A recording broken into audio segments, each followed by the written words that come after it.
Bob, look, we got a pen live mic. Can you move that thing around, Mark? Can you just move it down real quick? Oh, jeez. Just real quick. I just wanted the audience to get a load of Dave's shoes. It's summer. On a scale of 1 to 10, they're 12. I felt they're summery. 12. Is that North Carolina blue or UCLA blue? I just got up this morning. I felt summery. Okay. That's Carolina blue. Okay. I just wanted steel-toed too. I just wanted people to be aware That's of this. Right. I think you can bowl with those too. I suddenly feel like I feel like Scott Graham with the microphone, Bob. Anything strike you about the press conference? Because I haven't talked to you. We've been out here talking to players. It wasn't so much what he said in there, but talking to the players. I have a question for you. Did you know? Don't point at me, Bob. Did you know McSorley ran a 4.57 at the combine? Is that what they were talking about in there? I didn't know. No. Oh. I'm just saying. Did you know that he ran that?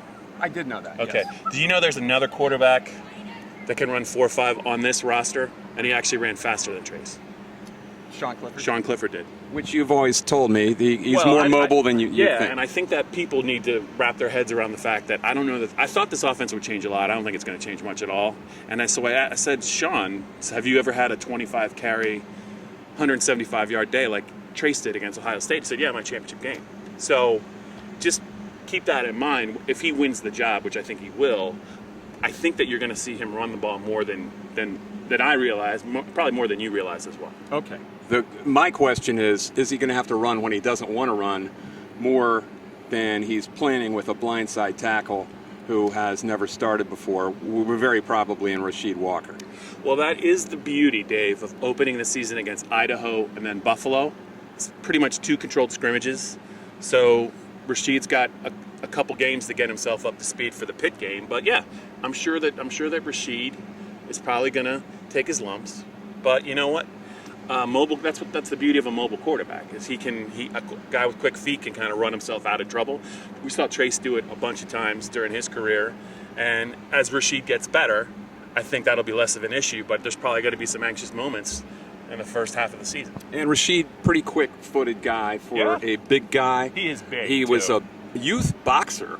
Told me today, I'm going to write about him for tomorrow, told me that his dad got him in boxing between when he was 9 and 11, and then he went and he made him watch Sugar Ray Leonard fights. Talk about old school. I mean, we laugh about that for a kid like that. Can you imagine his reach, though, now? If he wanted to box, it'd be like Ed Too Tall Jones. Remember when he made that fighting attempt in 1979 and he almost got his head knocked off?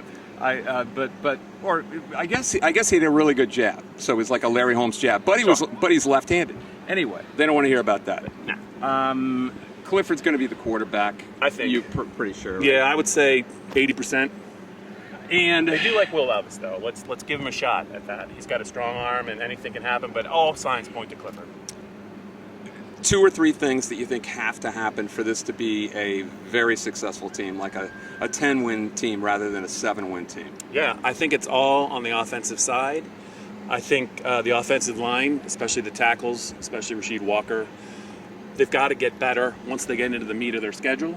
The receivers got to catch the ball. It sounds obvious, but that was a huge issue last year. And I think that Penn State and the coaching staff have to utilize the depth they have at running back. They didn't have depth last year. That was Miles Sanders, and that was it. It's basically just Trace and Miles. The running backs they have in this room, it's his most talented room. The 2 freshmen, Kane and Ford, are both very good, and I know they're high on Journey Brown as well. I just think that it should be a running back by committee. Let Ricky start it, and down the stretch, you play the best guy. And I took Jared Parker aside and had a nice talk with him. Jared with a G. Without talking too much about his upbringing, but he grew up in a tiny little town in Kentucky, and his last stop, he's one of those nomadic coaches, his last stop under David Cutcliffe, one of the great teachers in all of college football. At Duke, right? Yes. And so he believes that he can teach these guys through kind of affirmation, and he was talking about all sorts of little buzzwords that he uses. For instance, he says, Peyton Manning, if somebody is indicating that they're not on the same page between a quarterback and a wide receiver. And he said Cutcliffe did that kind of stuff all the time. So you don't have to go through, you guys have to be on the same, it's just 2 words. Catchphrase, catchword, get it. Yeah, and shorthand. Save time. Got it. Shorthand.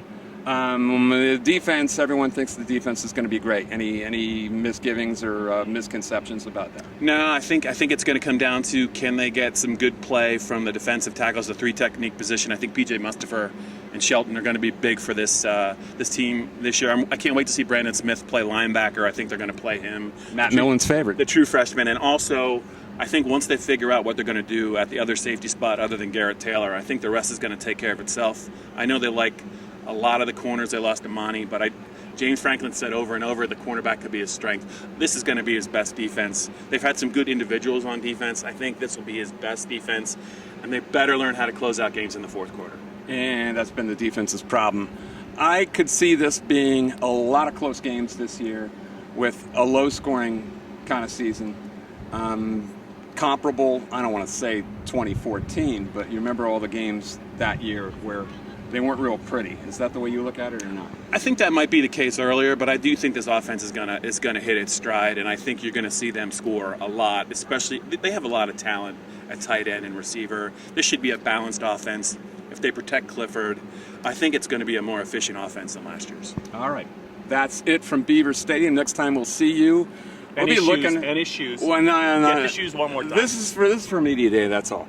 Next time we see you guys, we'll be looking at the Idaho Vandals, the greatest nickname in college football. Until then, sayonara.